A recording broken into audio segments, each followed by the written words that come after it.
Ayun mga kabengbeng, meron na naman nag-avail ng ating isa sa pinakasulit na airgun mga kabengbeng.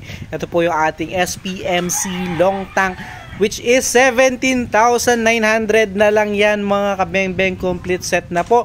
Sa 17.9 mga kabengbeng, kasama na dyan yung silencer, scope na BSA Black Powder 4x16x44 na scope. Ayan. So, napakahaba na po. Hindi po yung maliit yan mga kabengbeng ha. Then, naka 24 inches long barrel, long tank pa po na, hindi standard sa 17,900, dating 18.5, 19.5 yan mga kabengbeng. So ngayon sa atin is 17,900 na lang. So ito po ay unit ni Sir Alfie Alatan ng Negros check ko lang, ng Negros Oriental. Ayan po, shoutout po kay kay Ma'am Alfie Alatan. So sa mister niya yata ito mga kabengbeng. So nasa ibang bansa yata si Sir. Kaya receiver is yung kanyang wife mga kabengbeng. Salamat po Sir at kay Ma'am Alfie Alatan. So ito na po yung unit mo Sir. Salamat po sa tiwala. So i-grouping test muna natin yan mga kabengbeng. So dito talaga mga kabengbeng, bago i-release again, i-grouping test po yan mga kabengbeng. At check natin yung quality bago natin i-release. So ito po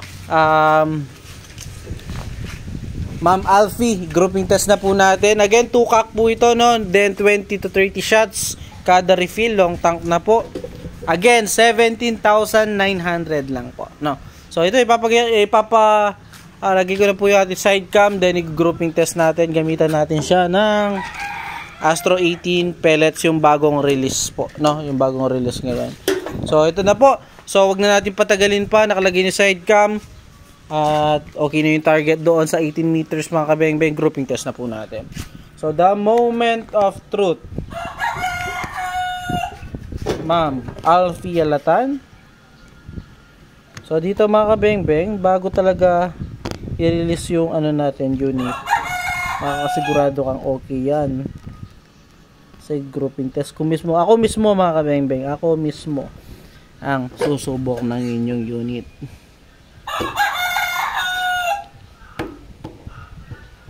So ito po, the moment of truth. Grouping test na po natin. Huwag na tayo magpatumpik-tumpik pa. So Astro 18 pellets yung ating gagamitin.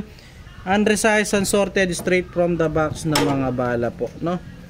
So ito po, the moment of truth. First shot.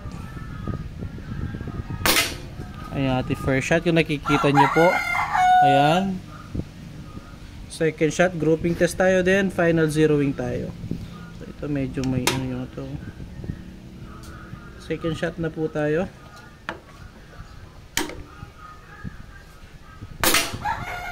So yun. Ayun po. So yung nakikita nyo yun, yung sa kabila, makikita nyo sa camera sa right. Yun po ay exit holes, no? Ayan po yung ating dalawang pellet na unang pinakawalan.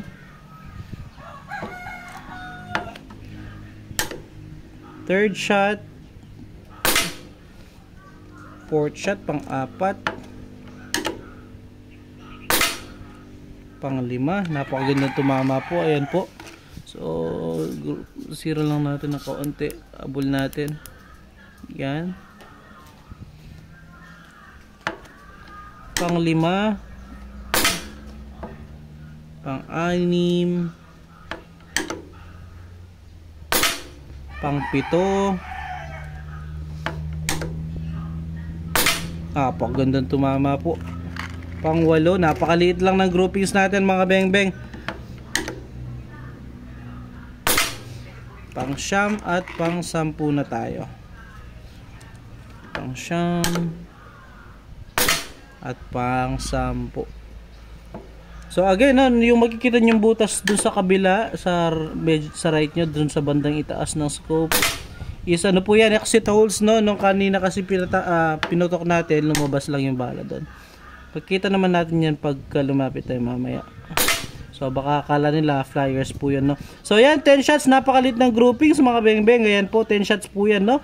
So nagkumpul-kumpulan na yung 10 shots doon. So subukan naman natin dito banda. Meteor pellets naman po. Subukan natin sa Meteor para if ever kung wala mabilhan ng Astro, subukan natin sa Meteor kung okay din siya. First shot po. Halos same, zero wheel na si Rock. Kaso konti pa. Adjust lang siya ng kaunti.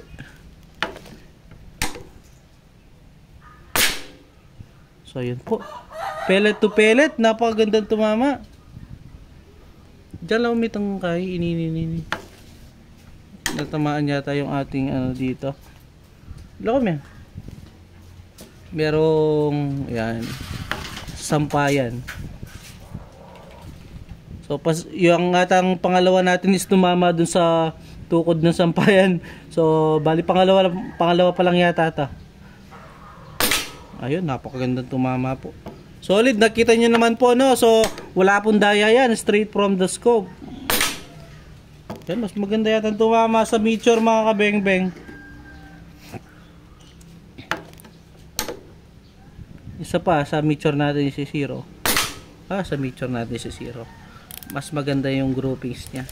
So maliit na yung groupings sa Astro, pero mas maliit yung groupings ng Meteor.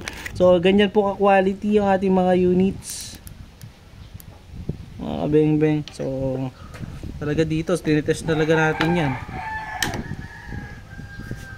Pang-anim, solid mga kabeng-beng, napakagandang tumama. Pang-pito, solid, ganda, wala akong masabi. Pang-walo, pang-siyam. So walang karga-karga to, no? Diretso 20 shots, naka 19 na tayo, naka 20 shots na tayo, pang 21 na to. Yung isa kasi ganina tumama dun sa ano, sa tukod ng sampayan. So yan, mga kabeng-beng, grabe naman yan.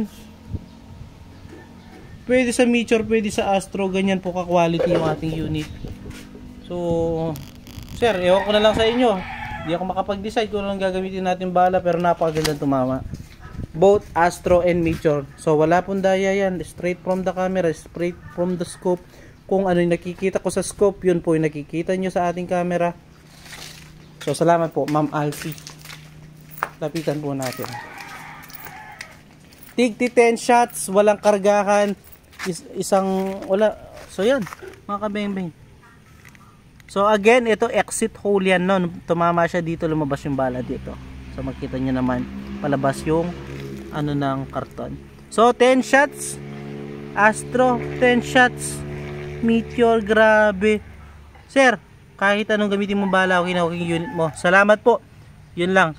Again, mga kabeng-beng, sa mga naghanap ng unit and Facebook account natin, nasa ilalim, JP Kabeng-beng Sampang. Yun lang, mga kabeng-beng. Again, peace out.